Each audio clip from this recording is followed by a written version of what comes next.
Kenalkan dengan sheriff setempat yang bernama Stephen Boyd, yang kita panggil saja Pak Stephen.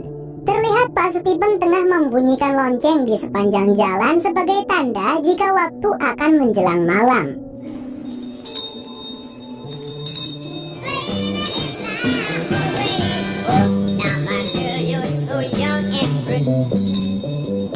Terlihat agak aneh, tapi ternyata Pak Stephen memberlakukan hal itu semata-mata bukan tanpa alasan. Memang terlihat seperti kota pada biasanya, tetapi situasi akan berubah jadi mencekam tatkala kegelapan malam menyelimuti kota kecil ini. Terlihat semua warga mengunci rapat pintu rumah mereka masing-masing dan tak lupa juga menggantung benda misterius di dekat pintu rumah mereka. Di saat semua orang sudah masuk ke dalam rumah, ada satu keluarga yang terdiri dari ibu dan anak.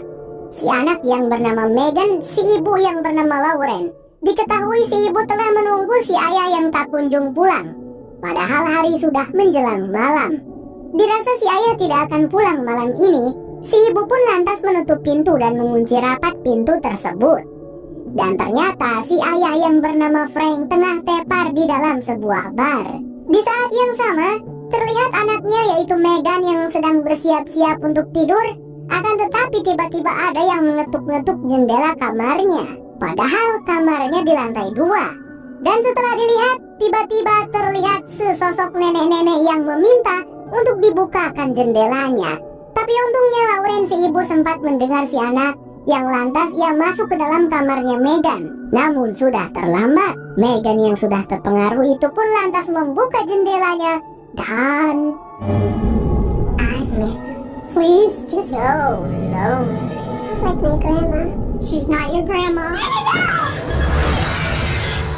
Esok paginya, Frank yang sedang berjalan pulang dari bar dibuat terkejut karena melihat kerumunan warga di depan rumahnya. Dikira sedang ada pembagian sembako. Tapi tiba-tiba keluarlah Pak Stephen dari dalam rumah memarahi Frank akibat kelalaiannya tidak memaku jendela kamar anaknya.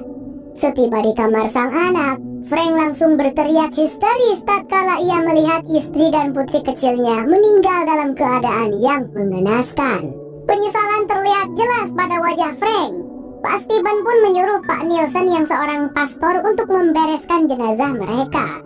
Sesaat terlihat Pak Stephen mengambil sebuah benda yang sering digantung di rumah warga, tapi entah kenapa bisa tergeletak di bawah. Di sebuah jalan terlihat sepasang keluarga bahagia yang terdiri dari si ibu, ayah, dan 2 orang anak. Si ayah bernama Jim, si kakak bernama Julie, si adik bernama Ethan, dan si ibu yang bernama Tabby. Mereka hendak mudik untuk menemui ibunya di kampung. Kebahagiaan tersirat di wajah mereka sampai tak lama mobil RV yang dikendarai Jim berhenti ketika ada pohon tumbang yang menghalangi jalan.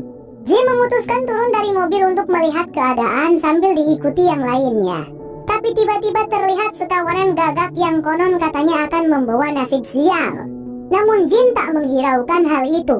Dan setelah dirasa tidak mungkin memindahkan batang pohon sebesar itu, ia memutuskan untuk putar arah dan mencari jalan alternatif. Setelah lama berkendara, akhirnya Jim menemukan sebuah pemukiman dan terlihat ada banyak mobil yang terbengkalai di pinggir jalan, seperti yang sudah tidak digunakan dalam waktu yang lama. Hari itu ternyata adalah kota tempat tinggalnya Pak Stephen. Memang benar, hal itu terbukti dengan adanya acara pemakaman dari Lauren dan Megan yang meninggal tadi malam. Tidak ingin mengganggu acara pemakaman, Jim yang ingin menanyakan jalan pusat pun memutuskan untuk menunggu acara tersebut selesai. Pak Stephen yang menyadari ada pendatang baru menyuruh para warganya untuk jangan menghiraukannya, karena ia dan Deputi Kenny yang akan menanganinya. Bang Sam, kenapa Pak Stephen bilang pendatang baru ke Jim family? Ntar bakal dijelasin dulu. Balik lagi ke film. Terlihat Jim hendak bertanya kepada para warga, tapi mereka hanya acuh dan tak berkata apa-apa. Pak Stephen pun menghampiri Jim seraya bertanya, "Apa ada yang bisa saya bantu?" Jim lantas menanyakan kemana arah menuju jalan pusat. "Terus lurus dan kamu akan menemukan sesuatu," ujar Pak Stephen seperti tampak menyembunyikan sesuatu. Jim pun tak ambil pusing akan hal itu dan tetap melanjutkan perjalanannya. Beberapa saat berkendara, akhirnya Jim kembali menemukan pemukiman lagi, tapi tak asing kelihatannya. Yang ternyata mereka malah kembali lagi ke tempat tadi. Lah bagaimana caranya? Jim merasa dia lurus terus gak belok-belok. Dikarenakan sinyal yang tidak ada membuat GPS tak lagi berguna. Dan disitulah sempat terjadi perseteruan antara Tabi dan Jim. Tabi menuduh Jim telah melewatkan belokan dan langsung dibantah oleh Jim yang bersikukuh bahwa ia tak melewatkan satupun belokan. Dan ternyata untuk yang ketiga kalinya mereka pun kembali lagi ke tempat yang sama. Merasa ada yang janggal dan hanya terus berputar-putar, Jim pun memutuskan untuk balik arah. Setelah berkendara beberapa saat, mereka pun melihat mobil berwarna hitam yang berlawanan arah dengan mereka. Dan mungkin mobil tersebut tersesat sama seperti mereka. Akibat mobil tersebut yang oleng menyebabkan Jim harus banting setir dan akibatnya mobil RV mereka harus terperosok ke dalam jurang. Beruntung tidak ada korban jiwa dalam kejadian itu. Sementara untuk Jim, ia harus terjebak di antara batang pohon yang menembus bagian depan mobil.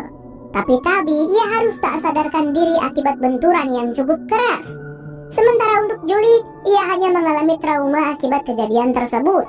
Dan alangkah malangnya nasib Ethan, karena kaki meja menembus salah satu pahanya, sehingga menyebabkan ia tak bisa bergerak, dan tentu saja sangat kesakitan. Mobil salah satunya yang berisikan 2 orang, untungnya ada 1 orang yang sudah tersadar dan berusaha mencari pertolongan. Beralih ke tempat Pak Steven yang sedang memasang paku di tengah jalan untuk menghentikan mobil dari Jim, karena waktu sudah menjelang sore. Pak Steven merasa khawatir karena mobil yang dinaiki Jim tak kunjung lagi melintas. Dan tiba-tiba datang seseorang yang tadi mencari pertolongan. Diketahui orang tersebut bernama Milo. Ia pun menuturkan bahwa ada 2 mobil yang terlibat kecelakaan di hutan. Di situ Pak Steven langsung membawa Milo ke rumah sakit setempat untuk diobati dan langsung tergegas ke dalam hutan untuk mengevakuasi mereka. Bersama para warga, Pak Steven pun berhasil menyelamatkan mereka semua, kecuali Ethan yang kondisinya menyulitkan. Melihat waktu yang sudah mau adzan maghrib dan melihat kondisi Ethan yang parah, akhirnya Pak Steven membuat keputusan untuk bermalam di mobil RV demi menyelamatkan Ethan. Jim akan ikut bermalam bersama Pak Steven dan seorang dokter setempat bernama Christy. Pak Steven lalu menugaskan Alice anaknya untuk membawa Tabi, Julie, dan Jade ke pemukiman. Siapa itu Jade? Jade adalah orang asing yang berada di mobil hitam, temannya si Milo. Tapi sebelum pergi, Alice sempat sedikit protes tentang ayahnya yang memutuskan bermalam di mobil RV. Apakah itu aman? Alice merasa itu adalah misi bunuh diri. Santai saja anakku, gak ada yang perlu dikhawatirin. Kalau gagal ya paling mati, ujar Pak Steven. Lalu cepat, ucap si Alice. Sementara itu di pemukiman, lebih tepatnya di rumah sakit tempat di mana Milo dirawat. Ia tiba-tiba dikunjungi oleh seorang gadis tak dikenal bernama Sarah. Milo terlihat ketakutan, tapi Sarah segera menenangkannya dengan menciumnya. Tapi sedetik kemudian, gadis itu malah menusuk leher si Milo hingga membuat pria itu modar dunia. Singkat cerita, hari sudah mau maghrib saat rombongan Alice kembali ke pemukiman. Tak sengaja mobil mereka malah menginjak jebakan paku sehingga bannya pun bocor. Kenny mengumpat kesal. Tadi kan gua sama Pak Steven pasang ini jebakan buat ngehentiin mobil RP-nya Pak Jim. Malah lupa lagi diangkat. Tak ada pilihan lain, mereka harus berlari menuju rumah terdekat yang disebut rumah koloni. Kembali lagi pada kelompok Pak Steven di hutan. By the way guys, ini Pak Steven kok mirip sama Michael dari film Lost ya? Tapi kalau kalian belum nonton alur film Lost, wajib nonton ya. Seru banget, dijamin pokoknya. Link videonya ada di pin komen. Lanjut. Jim merasa keheranan saat Pak Steven berusaha menutupi kaca jendela mobil menggunakan selimut. Buat apa ditutupin? Ya nanti juga ente bakalan paham, jawab Pak Steven. Tak lupa pula ia menggantungkan batu jimat abragag. Batu jimat yang sama yang digantung di setiap pintu rumah warga. Namanya beneran batu jimat abragag bang? Kasih, cuma ngarang aja saya dulu. Tiba-tiba terdengar suara yang aneh.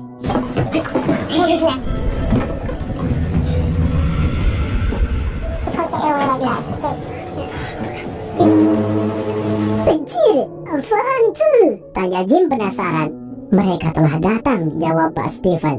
Sementara Christy sedang berusaha menyiapkan segala hal untuk memberikan pertolongan pada kaki Ethan yang tertusuk.